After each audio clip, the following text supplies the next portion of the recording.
Bonjour à tous les amis, j'espère que vous allez tous très bien. Aujourd'hui on se retrouve pour une nouvelle vidéo. Alors un peu plus qu'une technique du bonheur, aujourd'hui je vais vous présenter une méthode très ancienne qui nous vient du philosophe donc grec qui est Socrate comme vous avez pu le voir dans la miniature. Et cette technique c'est la technique des trois passoires, les trois filtres de Socrate on pourrait dire. Donc déjà pour vous expliquer un peu le concept et pour vous expliquer de quoi il s'agit, laissez-moi vous raconter l'histoire qui est à la base de cette méthodologie, à la base de cette technique. Donc déjà pour commencer, l'extrait que je vais vous lire, donc la mise en situation, elle vient du livre La Caverne et l'Ange Gardien. Si ça vous intéresse, je vous mettrai le lien du livre dans la description, vous pourrez directement aller vous le procurer au meilleur prix. Et donc dans ce livre, il y a un extrait par rapport à Socrate, donc qui était quelqu'un de très très reconnu auparavant, qui est le suivant. Donc quelqu'un vient le trouver un jour et lui dit « Socrate, sais-tu ce que je viens d'apprendre sur ton ami ?»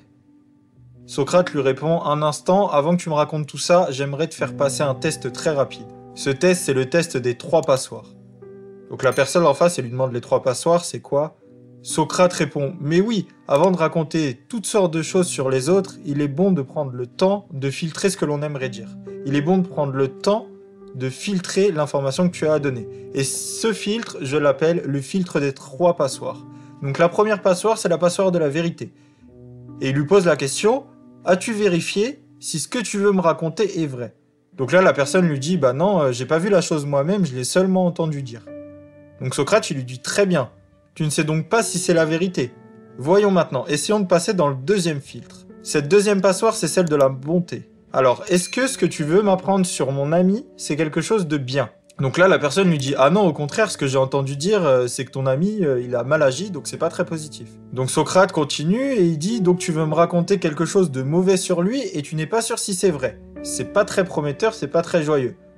Mais tu peux encore passer le test, car il reste une dernière passoire, c'est la passoire de l'utilité. » Et donc là, il lui pose la question « Est-il utile que tu m'apprennes ce que mon ami aurait fait ?» En gros, il lui demande « Est-ce que c'est utile ?» Donc là, la personne lui dit utile, bah non, pas réellement, je crois pas vraiment que ça soit utile. Enfin, je sais pas si c'est réellement utile pour toi.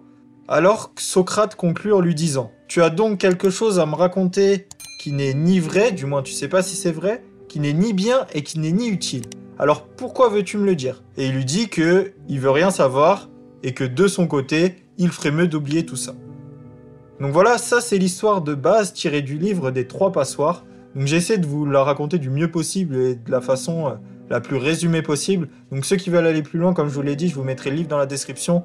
Vous pourrez retrouver tout ce dialogue, il sera beaucoup plus étoffé et beaucoup plus clair. Donc pourquoi je vous parle de ça aujourd'hui alors que dans Soif de joie, on voit les différentes techniques du bonheur?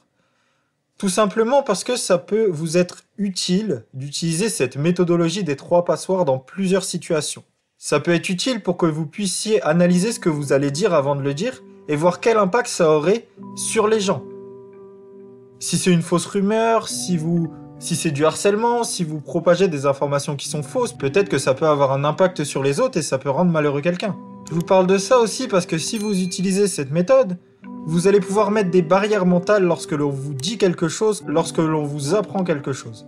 C'est-à-dire que si quelqu'un vous dit une information qui peut vous toucher, vous de votre côté, vous pouvez utiliser ces trois passoires et vous dire est-ce que ce qu'il me dit est vrai? Est-ce que ce qu'il me dit est utile? Et est-ce que ce qu'il me dit est bon? Si c'est aucune des trois cases, vous pouvez pas jeter l'information, mais ne pas en prendre compte et pas vous en soucier. Parce que ça n'a pas de réelle importance. Et enfin, la troisième raison pour laquelle je vous présente ce court dialogue, c'est pour vous aider au global dans votre communication. Si dans le fait de parler aux autres, vous appliquez ces trois passoires, et lorsque l'on vous parle, vous appliquez également ces trois passoires, la communication sera beaucoup plus bienveillante et vous aurez donc une meilleure communication. Vous communiquerez sur des choses qui sont réelles, des choses qui sont utiles et des choses qui sont importantes. Alors je sais bien, c'est pas toujours évident d'appliquer ce genre de méthode. C'est petit à petit, vous allez voir, ça va devenir naturel à force de l'utiliser. Et je vais vous donner quelques petites astuces pour que vous puissiez l'utiliser au quotidien. Donc lorsque l'on vous dit quelque chose ou que vous voulez dire quelque chose, passez le test des trois filtres ou des trois passoires de Socrate.